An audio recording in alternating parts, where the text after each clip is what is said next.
One of the things, I mean, I guess we want to talk about the themes and the issues of the play.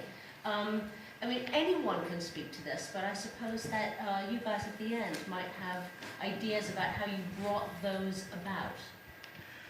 Oh! So it was a play that both spoke to us separately for different reasons in completely different parts of the country, as well as by pure luck that we found out we both enjoyed the play.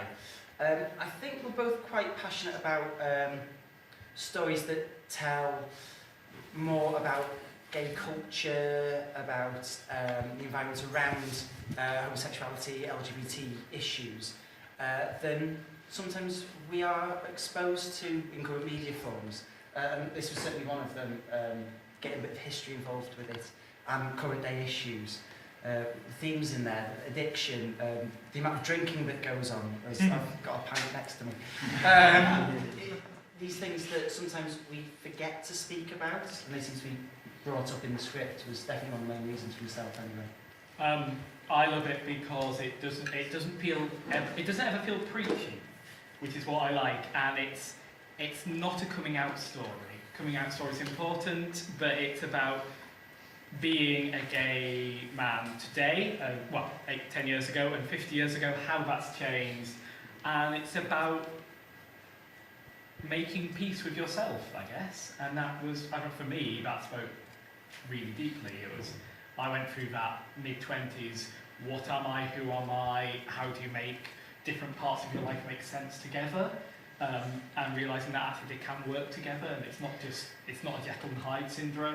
Yes, it really touches on something that I've been thinking about a lot recently, and you raise it by saying, you know, what is a gay story if it's not a coming out story? What is a gay story if it's not a struggle story? And maybe we haven't had the chance to know what that is. If it doesn't include addiction, if it doesn't include the difficulties of telling loved ones about your troubles, and if it doesn't include the kind of discourse of pride and protest, which are sometimes the same thing. I think there is that once you look at the sort of basic narratives that gay offers you, I think you've got the coming out, you've got the chosen family narrative about how do people then make sense of family, and I think behind that maybe is something that the play is touching on, and certainly you can see as something that is very current in other broadly gay plays at the moment, is that notion of inheritance, about how does one generation relate to another, how is, I mean, obviously gay couples can have children now in all sorts of ways and support and foster children and parent children, but a lot don't. And so how does then the knowledge of one generation pass to another? How is an inheritance created from one to the other? And sort of the play does it mystically, doesn't it, by having these overlaps in time where the characters see each other and there's hints that they connect. But I think that's a big theme at the moment, that inheritance and inheritability. It's a very interesting idea, and AIDS comes up in the play in a very tangential way, but it is there, not as an interrupter of inheritance necessarily, but as a kind of something that we have to acknowledge, but is not infiltrating the lives of the characters necessarily. I'm wondering too about Pride, right? The title of the piece. And we were asked that, some of us were cornered to speak to the camera about notions of stigma and pride. I wonder if Greg and Maurice, you want to speak to some of the afflictions, addictions, and stigmas and pride that comes up in the play, and how that connects to things we think about. I've heard gay people and straight people misunderstand what our cultural concept of pride is. How would you be proud of something that just happens to you, that is just who you are, it's not an achievement? But we're expected to kind of process and internalise and live with the shame of that too, early in our lives. And that's just something that's foisted upon us. And pride is the recovery from that to me. It's not about, it's about getting to that base level that people who aren't LGBT take for granted. So that it's that achievement of surviving shame, which is the opposite of pride, and that's how I interpret it. It's survivable, and I thought that came over really nicely in the play, because we might be coming to the end of the generations in this culture, at least, who have grown up in complete isolation. I mean, I'm only 40, but I made a promise to myself at 17 that I would never ever tell anyone, and I kept that promise for 7 years. And nobody has ever asked me, you know, after I came out, not my family, you know, what was that like for you? That must have been, I'm still expected to do that in isolation. Yes. That isolation doesn't go away even when there's a lot of conversation, discussion, discourse. Which to me is the power of a Pride celebration. I was at the listening group for Manchester Pride last night about how the festival's going to change, and we were invited to talk about what Pride and what the festival means to us. And some people were talking about music, and some people were talking about partying, and actually what they were all talking about was connecting. It was about seeing and being seen by your community in some way, and whether that's through sex, or whether that's through celebration, or whether that's through arts and culture, which is how I do it. It's about witnessing each other, and that is such a remedy for isolation. Yes, I mean, you know, we're thinking about the content of the play, but we can also think about the content of the room, right? Everyone, I mean, this room was packed to see this play, so that's a kind of connection, and a kind of wish for connection, a wish for understanding something that we can't think about on our own, and that art does that. I really believe that. You know, that's what all my work is about. Maurice, I mean, tell me what you're thinking, but also about the aspect of addiction, which doesn't come across very well. It comes across as addiction. That's what it's labelled in the play. Yeah, I mean, I think when I was reading the play a few weeks ago, that was one of the points that really stuck with me, actually, where Oliver says, oh, it's an addiction. And it's almost a way for him to make some sense about what he's doing to other people, not necessarily to himself. I don't think it really gets him much further. But it's one of the things that I'm really interested in kind of looking in my own work as well, and probably why it resonated with me, is about why do we leap to thinking about pride and thinking about pleasure in our sexuality and things. Why do we then sometimes leap to these narratives that attempt to cut that off? And there may be times and places where we do want to do other things or prioritise other things, but it's the way that kind of Oliver leaps to that as a way to kind of grasp at holding on to the world and this relationship with these plots and with his sexuality through, that I found really fascinating. Yes, because, you know, if we want to say there's a theme to the play, well, there are many themes, but one of the ones I really noticed was loneliness, right? That there's a theme of loneliness, and that every character experiences very intense loneliness at some point, but they're all dealing with it in a very different way. So there's something about community, connection, and even sometimes addiction or bad behavior as a way of mitigating or addressing that feeling of loneliness. Right? That was a strong, powerful. We have lots more to say, but I also want to include you. Are there things that you want to come in on, raise, observe about what you thought was a theme of the play? Yeah. I kind of found it interesting. I remember seeing the play, first of all, whenever it premiered a few years ago, and then seeing it now, and it's kind of interesting to see the difference in my attitudes then. I suppose whenever we talked about the fact that it's a play that isn't about a coming out story, I suppose it's kind of like with this play, it shifted on towards more of this existential kind of like, well, that's been done. What am I here for? What is my purpose? And that sort of thing. And I think it's not an exclusively gay phenomenon to happen. I mean, if you look at other things like, say, Bob Fosse's All That Jazz or like 8.5 by Fellini, it's kind of that whole thing of not really understanding what life is and what's it about. And it's kind of an interesting point that we all reach in our own lives. I suppose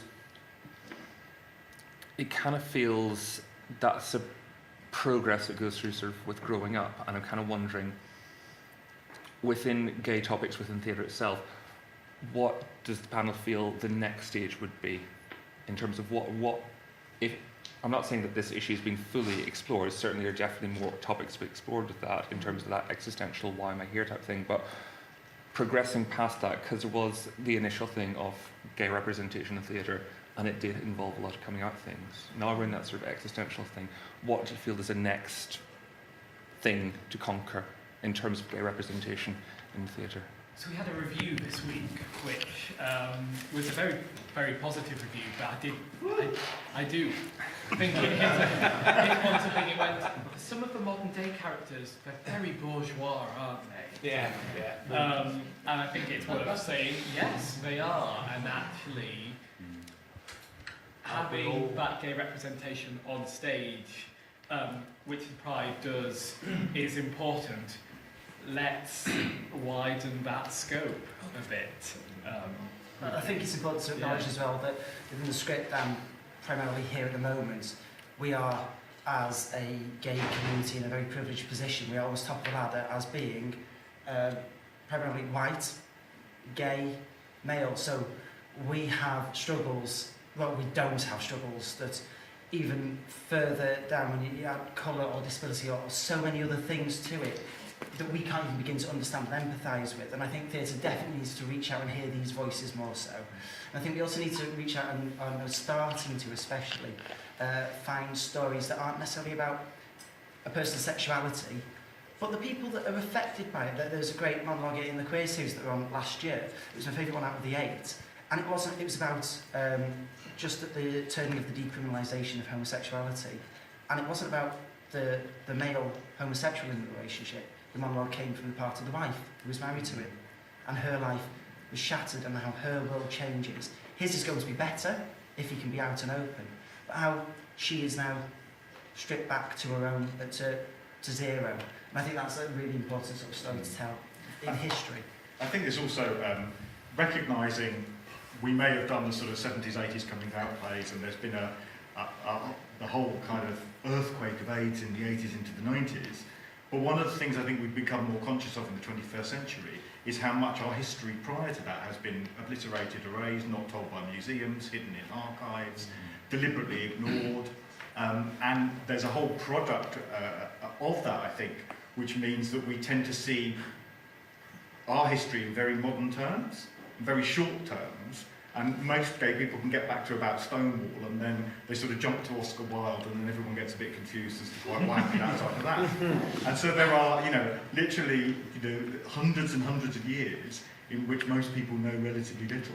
And I think drama can be a great tool to go back and recover that and create a culture that isn't just sexual and isn't just about coming out. Yes, that's right. There's also there's the evolution of gay theatre might be a situation in which gay playwrights are allowed to write about things that have nothing to do with sexuality, and not just that, but allowed to be an authority on the world in other ways, which at the moment I don't feel that we are. And the other part of that evolution is what happens to those narrative arcs that we're really familiar with about coming out, about leaving your family, about seeing your friends die. Well, there are people in our community who are experiencing those exact narrative arcs in their life. In the last few weeks, I've been lucky enough to make friends with 2 transgender people, a trans woman from Hong Kong and a young trans guy who I just met this morning who's come from Kuwait. And they fought really hard to be in Manchester, and they may not see their families again. They've paid for their own surgeries in the best ways that they know how, and they are here. They're both artists, they're amazing, but their narratives are exactly the narratives of queer people from 20 years ago, or maybe not even that long ago. And I can't wait to see their theatre and the drama of their lives brought into places like this. So I feel like that's where the divergence would be. Yeah, I wonder too if we might also be not just taking more risks about what sort of art we put on and whose art we, the most disenfranchised are going to have the most expertise and wisdom about how the world works, really, in that kind of paradoxical way. But also if we might take more risks about what art we go see. Yeah. Right, and that's going to make a difference in the world, because art really does change us. And it changes us, especially when it's not received wisdom. It's actually a little bit upsetting or disturbing or shaking things up. And that's an uncomfortable thing to do. But it's precisely what, it's the price of the ticket. One of the things that I think might come after the coming out narrative is a more queer narrative that involves sexuality, but also involves other kinds of connection. So friendship, that's one of the things I really noticed in this play, the ways that friendship is trying to peek out. So there's a film, God's Own Country, I think it's called. Yeah. I've seen that. And that's what I liked about the film. It felt like it was a film that was about, the characters in it were essentially gay, the two guys were gay. It felt like it was a love story, and it was about sensitivity and learning about sensitivity, but it didn't feel like it was about being gay, which I thought was interesting. It was Yeah. as much about kind of communication and gender as well, I thought that film. Yeah. So being able to write about gay sexuality as a means to write about something else. Yeah. Because I don't think we're there yet. No. Yeah, but I totally agree. Well, that's what I've got with that there. Yeah. I think it's very, very interesting to hear about the post-coming out story, which is about the I was going to say invention, but I actually changed that now to creation of families and of cross-generational support. And I guess I think it's something which seems to be becoming more and more important, that people do engage and look after each other. And this comes In a back to this idea of non-sexual inheritance, example, doesn't it? Yeah. And I think there's something, I mean, I'm 50, and when I was a gay teenager, the AIDS crisis was kind of bubbling into its most horrific.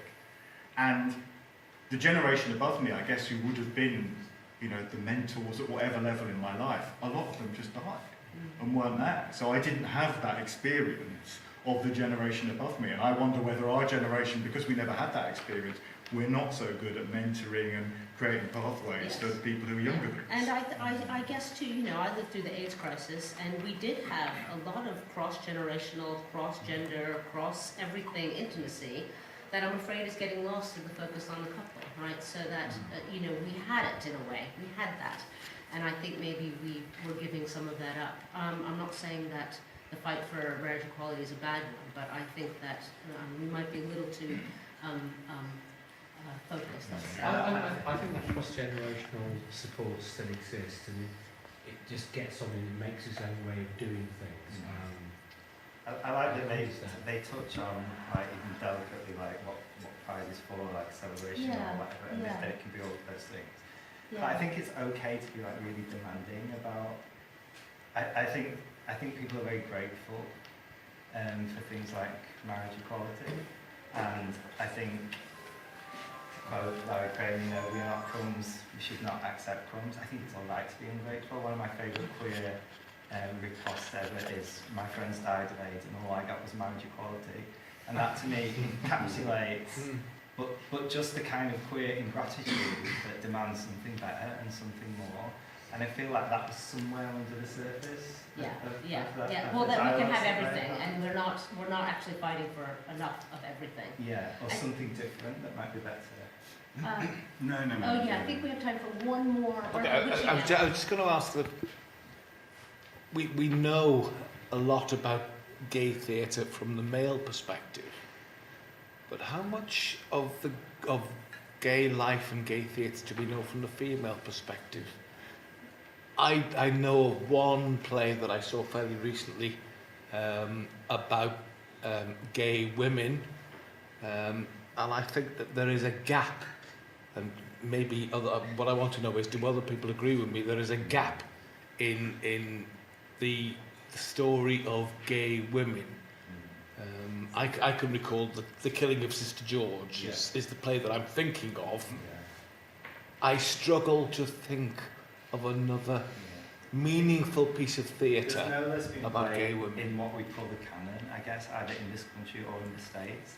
And I run a grants programme for LGBT arts, and I've never had a grant application from a lesbian to write a play, and I get a grant application from a gay man working on a play, I'd say every month for 3 years. And that's something. And isn't it a shame? It's a shame, and I think that people don't make. I think people, because of the way art is so chronically underfunded, I think people probably don't make work that they think is not going to be rewarded or seen, and I don't blame them. But I think it's Monica said something about, you know, being a committed audience. I mean, and I would like to think that if there was a lesbian play, that we would be a committed audience. I mean, It doesn't need to be a lesbian play, does it? It needs to be a play with lesbian characters or gay women characters. And I love that we're going to close on the lesbians. Yeah. Let's close on the lesbians.